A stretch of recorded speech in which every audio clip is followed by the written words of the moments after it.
राज्यभरात आज धुलीवंदनाचा मोठा उत्सव। मुंबई ठाण्यात मराठी कलाकारांची धुळवड तर राजकीय नेतेही साजरी करणार धुळवड।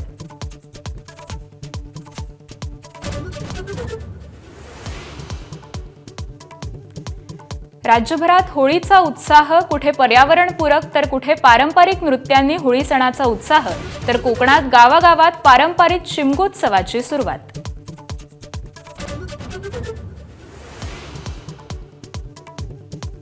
होळी, धुलीवंदन, रमजान निमित्त मुंबईत पोलीस बंदोबस्त, 5 अतिरिक्त सह आयुक्त, 18 डीसीपी, 51 सह पोलीस आयुक्तांची टीम, 5 आरसीपी कंपनी आणि 8 क्यूआरटी पथकांसह बॉम्ब शोधक पथक देखील तैनात।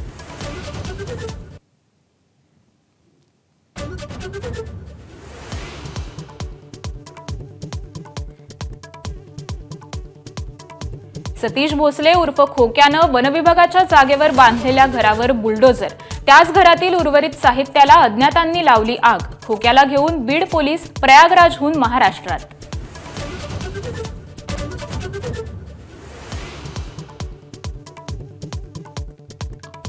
होळीच्या दिवशीच सरकारचा युवा पुरस्कार मिळालेल्या शेतकऱ्याची बुलढाण्यात आत्महत्या। खडकपूर्णा जलाशयातून शेतीसाठी पाणी मिळत नसल्यानं शासनाच्या निषेधार्थ आत्महत्या केल्याची माहिती।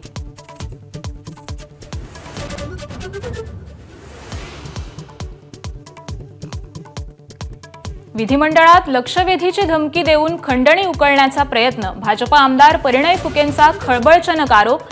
काँग्रेसच्या बड्या नेत्यांचे एजंट आणि गडचिरोलीतल्या राईस मिल्सच्या मालकाची ऑडिओ क्लिप मुख्यमंत्र्यांकडे करणार सुपूर्द।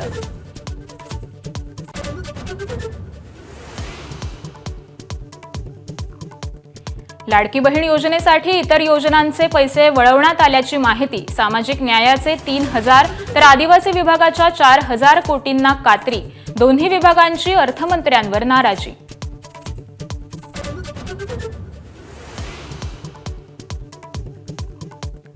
जयंत पाटील थोड्याच दिवसात दादांसोबत येणार, संजय शिरसाटांचा दावा। विधानसभा निवडणुकीनंतर पाटील नाराज, मुश्रीफांचाही दुजोरा। विरारमध्ये 12वी कॉमर्सच्या 250 उत्तरपत्रिका शिक्षिकेच्या घरात जळून खाक। शिक्षिका आणि प्राचार्याच्या विरोधात गुन्हा दाखल। गुणपत्रिका सुरक्षित, शिक्षण मंत्र्यांचं स्पष्टीकरण।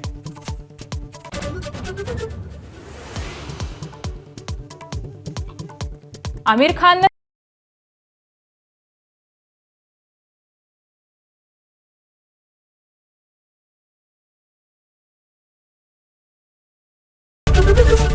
एबीपी माझा, उघडा डोळे बघा नीट।